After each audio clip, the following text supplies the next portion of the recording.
O conceito de bem e mal é complexo e profundamente enraizado nas tradições espirituais, filosóficas e culturais ao redor do mundo. Em sua essência, o bem e o mal não são apenas polos opostos, mas conceitos fluidos que variam conforme o ponto de vista, o contexto cultural e principalmente o nível de entendimento e consciência de cada indivíduo ou grupo. O bem como união e expansão da consciência. O bem é geralmente associado a qualidades como amor, compaixão, empatia, bondade e altruísmo. Ele tende a ser visto como algo que conecta, eleva e promove a harmonia entre os seres. Em muitas tradições espirituais, o bem é visto como o estado natural ou destino final da alma, uma condição que a humanidade deve atingir por meio do autoconhecimento e da prática de virtudes que promovem a unidade. Filosoficamente, o bem está ligado ao conceito de virtude, a capacidade de agir em alinhamento com o que promove o florescimento de todos os seres. Esse entendimento leva à ideia de que o bem é um caminho de constante expansão de consciência e integração com tudo o que nos cerca. À medida que a consciência de uma pessoa se expande, ela passa a agir não apenas em benefício próprio, mas em benefício de um bem maior que abrange outros indivíduos e a coletividade. O mal como egoísmo e separação. O mal, por outro lado, está frequentemente relacionado ao egoísmo, ao orgulho, à violência e a outros comportamentos que priorizam a si mesmo em detrimento dos outros. Ele representa a separação, a fragmentação e a resistência à união e ao crescimento espiritual. O mal, nessa perspectiva, é um estágio de desenvolvimento no qual o ser humano ainda está preso a impulsos e desejos baseados no apego à própria identidade limitada. Em muitas tradições, o mal não é visto como um poder absoluto ou fixo, mas como um desvio temporário no caminho da alma. Trata-se de uma manifestação de ignorância, um estado de inconsciência que pode ser superado com o tempo, com o tempo e com a evolução espiritual. O mal surge quando alguém se vê separado dos outros e do todo, priorizando interesses imediatos e pessoais que muitas vezes prejudicam o próximo. Bem e mal como processo evolutivo. Muitas crenças espirituais sustentam que o bem e o mal são parte do processo evolutivo.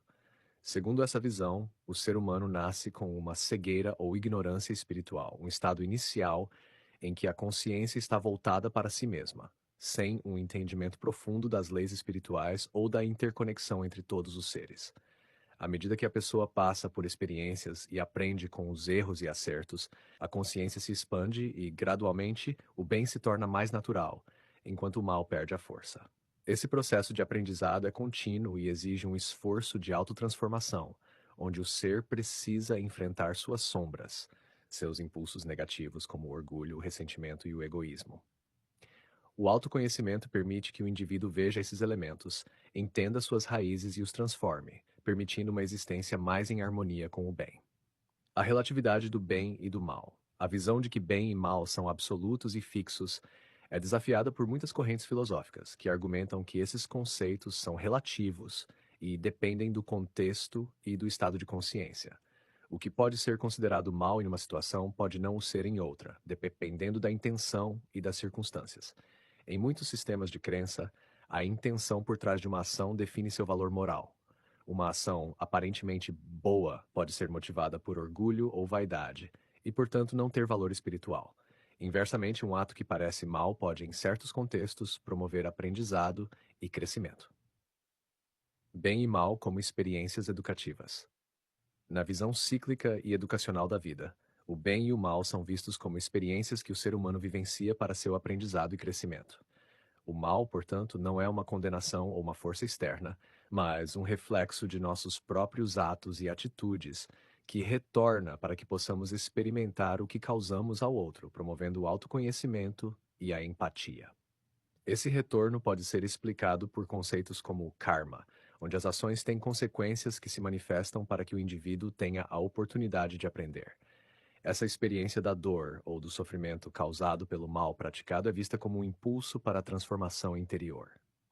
Quando o ser vivencia o impacto de suas próprias ações, ele é estimulado a despertar para o amor e o respeito ao próximo, e a construir uma vida mais voltada ao bem.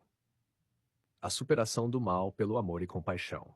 O amor é muitas vezes citado como a força primordial que transcende e dissolve o mal. Em várias tradições espirituais é afirmado que o amor autêntico, aquele que é altruísta e incondicional, é a resposta final para superar o mal, pois ele elimina o egoísmo e promove a unidade. Praticar o amor incondicional requer um nível de evolução em que o ser humano passa a ver o outro como uma extensão de si mesmo. A compaixão é uma ferramenta poderosa que permite transformar o mal em bem, pois ela permite que alguém compreenda o sofrimento dos outros e haja para aliviá-lo. Bem e mal no processo de autotransformação. A autotransformação é o processo contínuo em que o indivíduo confronta suas limitações e imperfeições, buscando tornar-se uma pessoa melhor. Neste processo, o mal é compreendido como uma resistência interna que precisa ser vencida e purificada. O desenvolvimento do bem, por sua vez, requer prática constante, pois ele é uma expressão de nosso verdadeiro potencial como seres espirituais. Essa autotransformação não ocorre de uma vez só. Ela é gradual e muitas vezes exige a superação de vários traumas, a compreensão profunda de si mesmo e a capacidade de perdoar os próprios erros. Quando o ser humano consegue integrar todos esses elementos, ele se aproxima de uma existência mais harmônica, onde o bem se torna um reflexo natural de seu ser. Bem e mal como caminhos para a unidade. Em última análise, o bem e o mal podem ser vistos como caminhos que levam ao mesmo fim, a unidade e a expansão da consciência. Através do bem, o ser humano aprende a amar e a expandir sua conexão com o todo.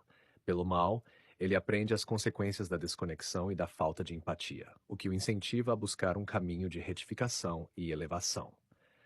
No final do processo evolutivo, muitos acreditam que o mal será superado completamente, pois a consciência humana estará em um estado de união plena com o todo, sem a presença do egoísmo ou do orgulho que gera o mal.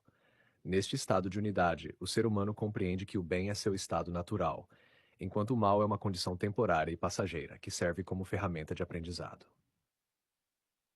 Conclusão: o bem e o mal, então, não são opostos fixos, mas pontos em uma jornada evolutiva. Cada um de nós é responsável por reconhecer e transformar o mal dentro de si, através do autoconhecimento e da prática do bem. O amor, a compaixão e a unidade são, portanto, as chaves para transcender o mal e expressar o bem em sua forma mais pura.